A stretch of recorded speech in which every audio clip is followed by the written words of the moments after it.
environ entre 7 et 8 semaines pour former les canaris de champ.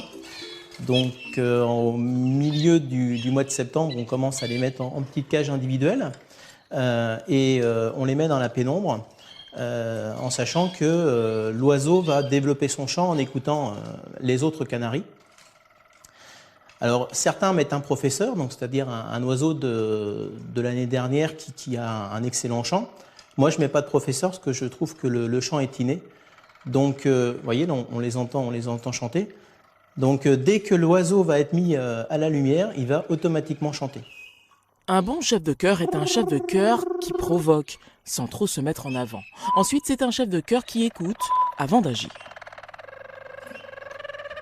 Je les sors environ entre 2 et 3 fois par jour, à des horaires différents, puisque le juge va les juger entre 8h et 18h. Donc il faut les habituer à chanter à n'importe quelle heure du jour, voire même de la nuit. Je les laisse entre un quart d'heure et 20 minutes, en sachant qu'il y a beaucoup de stam à écouter. Donc l'idéal, c'est effectivement de les écouter individuellement. Non seulement Olivier Laurin a la chance de découvrir des talents, mais il les aide en plus à progresser.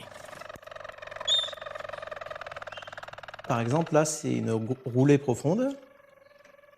Vous voyez, on entend bien voilà, le son dans la gorge, puisque c'est un chant doux et mélodieux, le canari arts. Donc, voilà, ça c'est une grenier. On sent ça tape. Et là, il est en teintée profonde. Et là, ce qu'on a entendu, les tu, c'est la flûte.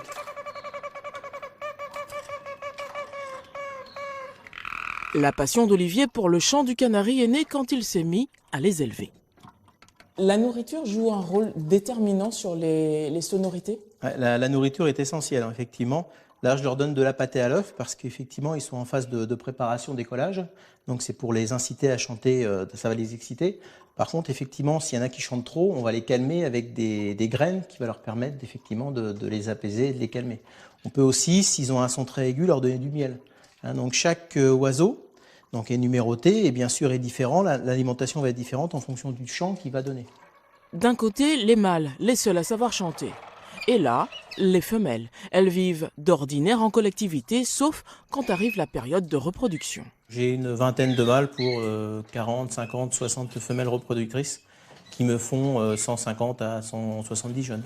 Vous savez déjà à l'œuf quels seront les meilleurs éléments, ou alors c'est quand ils grandissent? Alors c'est uniquement lorsqu'ils vont chanter. Parce qu'un très bon couple de reproducteurs ne donne pas forcément de meilleurs chanteurs, comme un couple moyen de chanteurs va donner de très très bons chanteurs. Donc là on le voit au moment de l'écolage où effectivement les jeunes commencent à chanter. C'est pour ça qu'il faut surtout garder les femelles et les sœurs des jeunes mâles.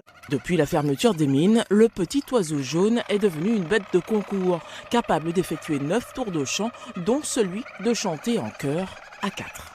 Dès qu'on va les mettre à la lumière, donc on va les placer par 4, le premier oiseau, qui est l'oiseau de table, va entraîner les autres. Et c'est pour ça qu'on dit que le son va monter. Donc le premier va entraîner le deuxième, le quatrième normalement va démarrer, ainsi que le troisième.